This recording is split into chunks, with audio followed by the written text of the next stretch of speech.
Bzzz. Hey, I'm Daksha, and this is the Mindful Meal. A friend of mine who's known me since I was 10 years old watched my last video and was like, "That was a great video." And I was like, "Thank you, thank you." And she was like, "But you didn't say anything about mindfulness in that video." And I was like, "Oh, I didn't. You're right." What is the mindful meal? What does mindfulness have to do with any of this? And by the way, please like and subscribe. I made some cool business cards. Here, give it to you. Ta-da!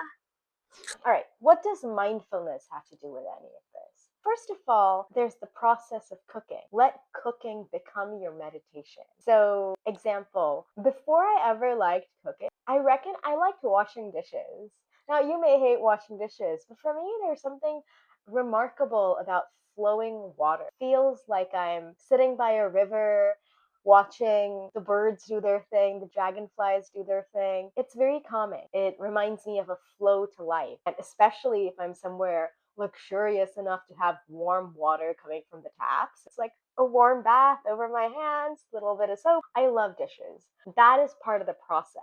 Another example is I'm a painter. You might have seen some of my art. If not, I invite you to see it. art.iamdaksha.com. I have an Instagram where I share art too, daksha.iam. So I'm a painter. When I stand in front of a canvas, there's an intuitive process where I feel into what color comes next. And it's sort of the same thing when I'm in front of a recipe and I'm trying to feel into what spices go in or what the dish needs. It's a deeply creative process. So those are examples of mindfulness as process. Then there's mindfulness in eating. This friend of mine, we met up yesterday, and she got me this book. She said it was an investment in this YouTube channel. Thich Nhat, who's this extremely revered Zen Buddhist teacher, has this book about eating as meditation. The 5 Contemplations. 1. This food is a gift of the earth, the sky, numerous living beings, and much hard and loving work. 2. May we eat with mindfulness and gratitude so as to be worthy to receive this food. I always think you're worthy. 3. May we recognize and transform unwholesome mental formation, especially our greed, and learn to eat with moderation. I noticed that I used to love stuffing my face with food. So I've been thinking, okay, well, if what I love is the texture of food stuffed in my mouth, can I enjoy that texture with whatever is in my mouth? Or maybe eat less and still enjoy the texture of that. 4. May we keep our compassion alive by eating in such a way that reduces the suffering of living beings. That one's important. One aspect of the mindful meal is, where does the food come from? The awareness of how was it grown? What went into it? How many bees spent how much time making that honey? What went into the soil? How far did it travel? Who worked on cutting this and bringing this? And can I be grateful for all that stuff in the supply chain? That is another aspect. We accept this food so that we may nurture our brotherhood and sisterhood, build our community, and nourish our ideal of serving all living beings. Okay, that's just beautiful. I love that. What I love about that is the sense of community.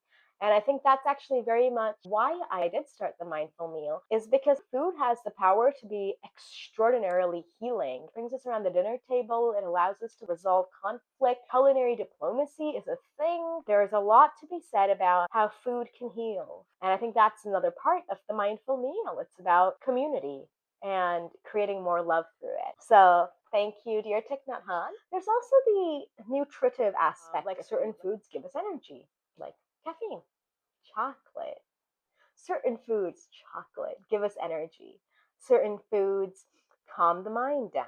There are multiple systems of nutritional wisdom from many different epistemologies and cultures around the world, scientific and metaphysical paradigms that describe the effect that food has in the body. And for instance, in Ayurveda, a system from India, they say certain foods contribute to peace of mind. They produce sattva, or they're sattvic in quality. Certain foods give us energy, physical energy to perform labor. And certain foods make us feel heavy. We want to curl up under a warm blanket and drink some hot cocoa. eating like a big, large pot of cheese, which is exactly what I love to do. But like those foods make us feel heavy. So there's certain traditions that talk about foods that are aphrodisiacs. For example, in vegetarian Buddhist cuisine in Southeast Asia, certain foods are not included on the vegetarian menu. They don't put onions and garlic and things. So these are examples. Oh, and then my favorite part around the mindful meal is emotional regulation through food and through cooking. Mindfulness isn't about always being zen,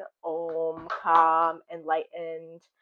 I do have a friend who's a monk who has another friend who's a monk who is writing a book called Eat Your Way to Enlightenment. And I think that's the coolest thing ever. And we should all do that. Eat our way to enlightenment. I think a very grounded, real part of the journey towards enlightenment, shall we say, is recognizing that we're human. And someone who's human is going to have emotions. So eating mindfully doesn't mean like if you're upset, putting that aside all the time. Maybe you're simmering in anger. How can this process allow the transmutation of the anger?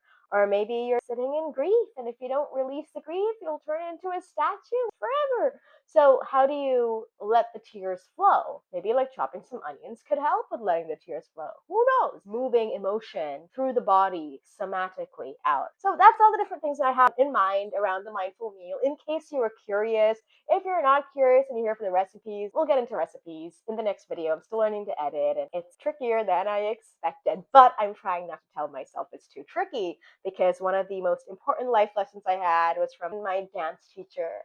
I grew up learning classical South Indian dance. South Indian classical dance ain't easy. It's exhausting, it's tiring, and it's like extremely complex.